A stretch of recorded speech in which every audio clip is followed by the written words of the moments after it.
Eu já quero chamar o nosso convidado desta manhã, Bernardo Wall, professor de Relações Internacionais da FMU. Bernardo, seja muito bem-vindo aqui ao Morning News. Prazer falar contigo, muito bom dia. Bom dia, é um prazer estar aqui no Morning News. Bernardo, queria começar falando contigo, né? A gente tem falado bastante sobre essa questão, sobre esse conflito que está acontecendo lá no leste europeu, suas consequências, né? Também tudo o que ficou um pouco para trás. Até para a gente começar a entender um pouquinho melhor, compreender o tempo atual, também o passado recente, queria que você explicasse um pouquinho sobre essa evolução da estratégia da Rússia lá na Ucrânia, como que começou, como que mudou, por que mudou, quais são suas percepções sobre esse conflito, professor? A origem recente da atual guerra na Ucrânia foi a Revolução Laranja em 2004. Tratou-se de uma série de protestos de rua que levaram à ascensão de um governo pró-Ocidente em Kiev. Essas manifestações, elas foram apoiadas pelo Ocidente porque elas significavam uma vitória ideológica da democracia liberal e, acima de tudo, um marco geopolítico na marcha para leste da OTAN e da União Europeia. Essas ondas de choque, elas foram sentidas no Kremlin.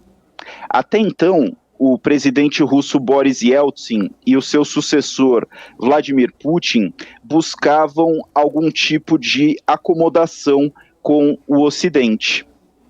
Do ponto de vista de Moscou, a Revolução Laranja foi pouco mais do que uma operação de mudança de regime planejada pela CIA, a Agência Central de Inteligência, e por ONGs, organizações não governamentais, patrocinadas pelo Departamento de Estado, de modo a cercar a Rússia de maneira agressiva.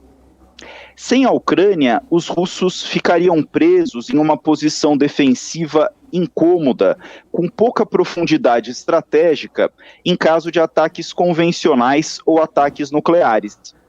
Além disso, o esforço da Rússia para se reafirmar como uma potência imperial seria fraco sem a subordinação da Ucrânia. A Rússia conseguiu virar a mesa com a eleição do Viktor Yanukovych. Entretanto, a sua vitória foi de curta duração. O movimento Euromaidan, em 2014, derrubou o governo de Yanukovych e o substituiu por um regime pró-ocidental. Esse revés acabou sendo um pesadelo para o Kremlin. A essa altura, os russos estavam convencidos de que os Estados Unidos estavam determinados a estrangulá-los, de modo que Moscou seguiu uma trajetória de progressão incremental. Olhando retrospectivamente, a estratégia de Moscou ela pode ser dividida em 3 fases principais. A primeira fase foi de pressão crescente. Depois do Euromaidan, em 2014, a Rússia conduziu uma campanha de guerra híbrida na Ucrânia. Mas essa estratégia não conseguiu uma mudança de regime favorável aos russos. A fase 2 foi de ultimato.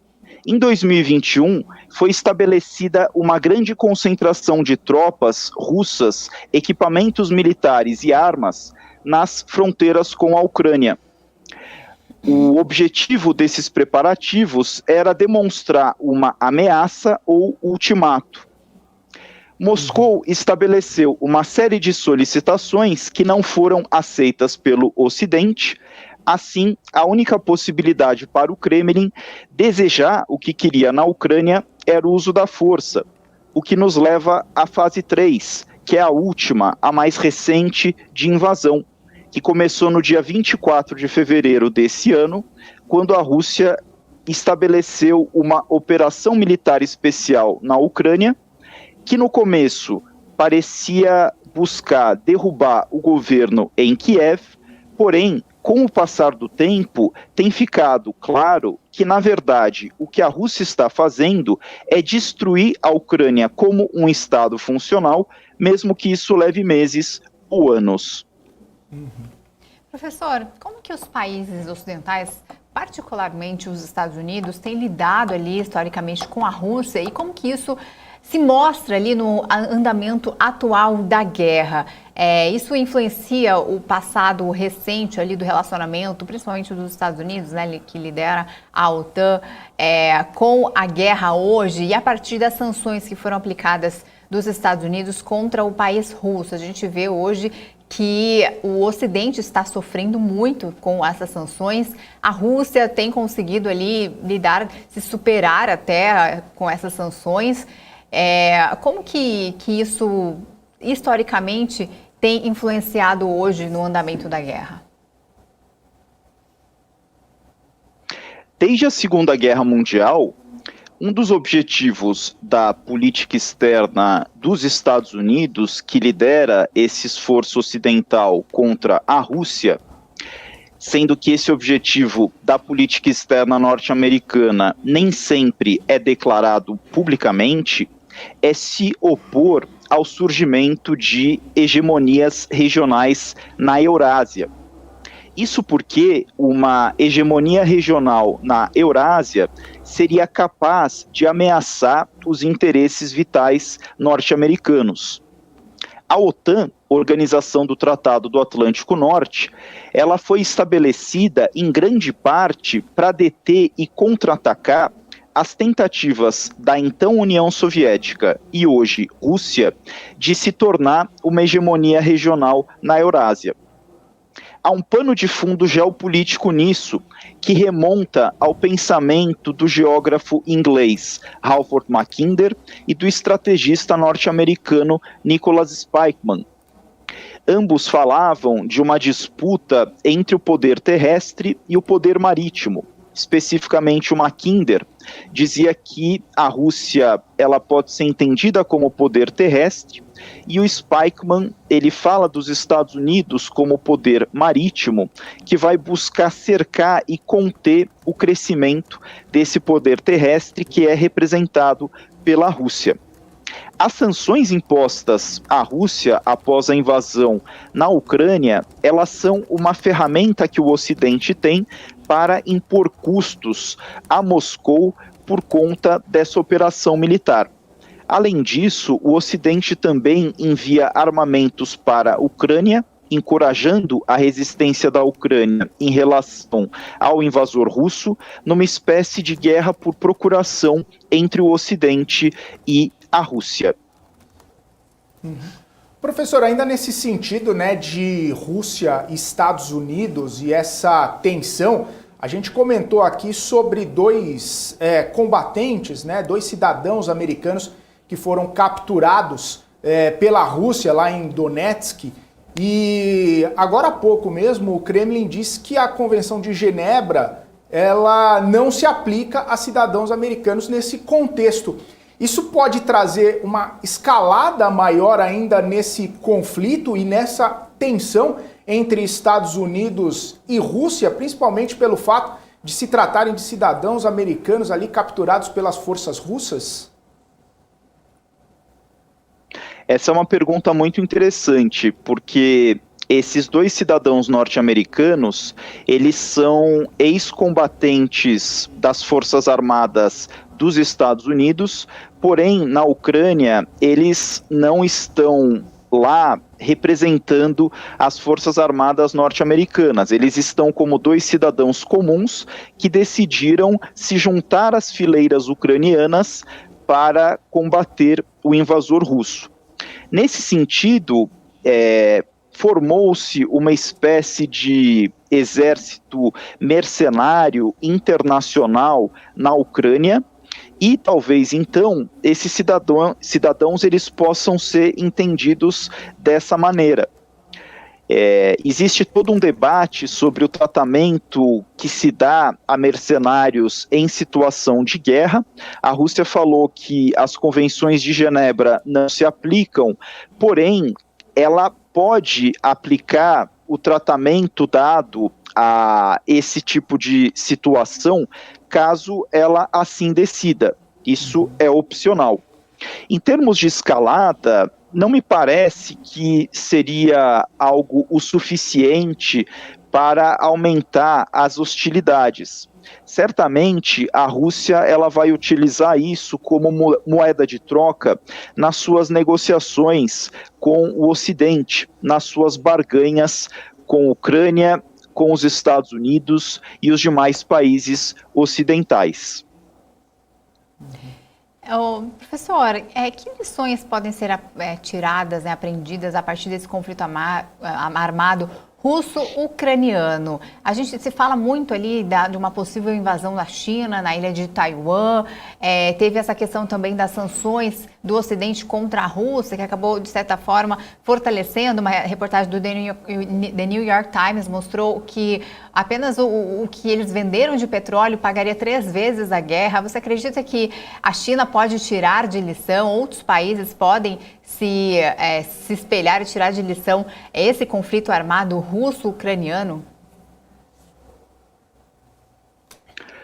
Nas últimas 2 décadas, o sistema internacional experimentou a reativação incremental e intensificação das rivalidades geopolíticas. Como qualquer historiador pode atestar, esse fenômeno não é surpreendente no grande esquema das coisas. Em termos de lições, eu acredito que a gente pode listar basicamente 4. Obviamente, há outras, mas principalmente 4, que são as seguintes. A primeira é que as guerras convencionais não são coisa do passado.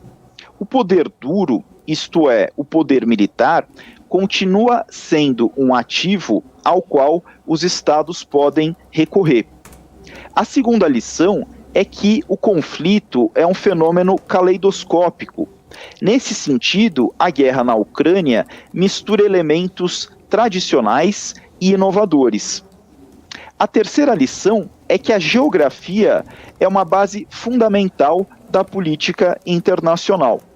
E, finalmente, a quarta lição é que o equilíbrio global de poder está em movimento. Nesse sentido, a gente pode entender as declarações da China, que irá lutar até o fim por Taiwan, e, além disso, também a gente pode observar a mudança nos fluxos internacionais de energia. A Rússia fornece ou fornecia até pouco tempo o gás natural para a Europa, porém, por conta da guerra e das sanções, esse fluxo ele está mudando para a Ásia, particularmente fornecendo gás e petróleo para a China e o petróleo para a Índia.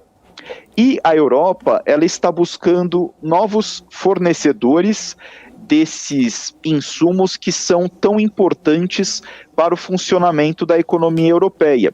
Uma opção é o gás liquefeito fornecido pelos Estados Unidos, que vai custar mais caro, mas a Europa ela está disposta a pagar esse preço. E, especificamente no caso da Alemanha, que dependia bastante do gás russo e agora ela está até economizando esse gás, usinas movidas a carvão estão sendo reativadas. Ou seja, no grande esquema das coisas, essa guerra ela também pode dificultar a transição do mundo para uma economia mais verde, baseada em energia mais limpa, sendo um elemento que demonstra isso, a Alemanha ter que reativar as suas usinas que funcionam à base de carvão. Ô professor, e aí pensando, de repente num fim de guerra ou de repente num futuro para a guerra, quais cenários se projetam aí em relação a esse conflito entre Rússia e Ucrânia? Pode ser uma coisa mais demorada e que traga mais impactos? Ontem mesmo o Volodymyr Zelensky falou que a crise alimentar mundial só vai ser acabada com o fim da guerra. E aí a gente vê todas essas questões inflacionárias, questões de commodities, de demanda e oferta, enfim, uma série de questões que acabam sendo consequências desse conflito. Como que você projeta esse fim, ou pelo menos esse futuro de conflito nesse cenário internacional? O cenário que se projeta é de um conflito duradouro, pois nenhuma das partes está disposta a ceder. A Rússia não irá fazer concessões, já que Moscou vê a Ucrânia como um interesse estratégico do mais alto nível. A Ucrânia, por sua vez, não irá sucumbir porque está travando uma guerra existencial pela sua sobrevivência enquanto Estado-nação.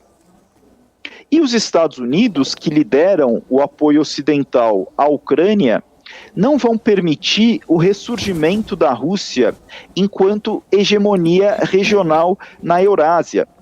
Então, nesse sentido, Washington continuará enviando armamentos a Kiev.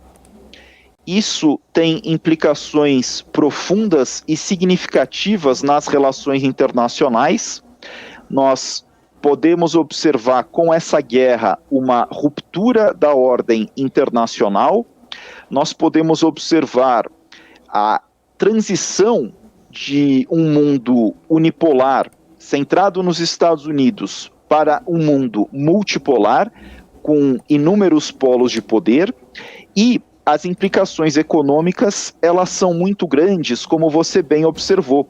O aumento no preço da energia, das commodities agrícolas, o que impacta a inflação. Então, essa é a situação que nós vamos ter aí no futuro previsível. O mundo já havia sido impactado pela pandemia de Covid-19 e agora está sendo novamente impactado pela guerra entre a Rússia e a Ucrânia. Tá certo, então. Professor Bernardo, quero agradecer sua participação aqui com a gente. Obrigado pelas suas explicações aqui no nosso Morning News e seja sempre muito bem-vindo. Ótima terça-feira para você. Foi uma satisfação, muito obrigado. Até a próxima.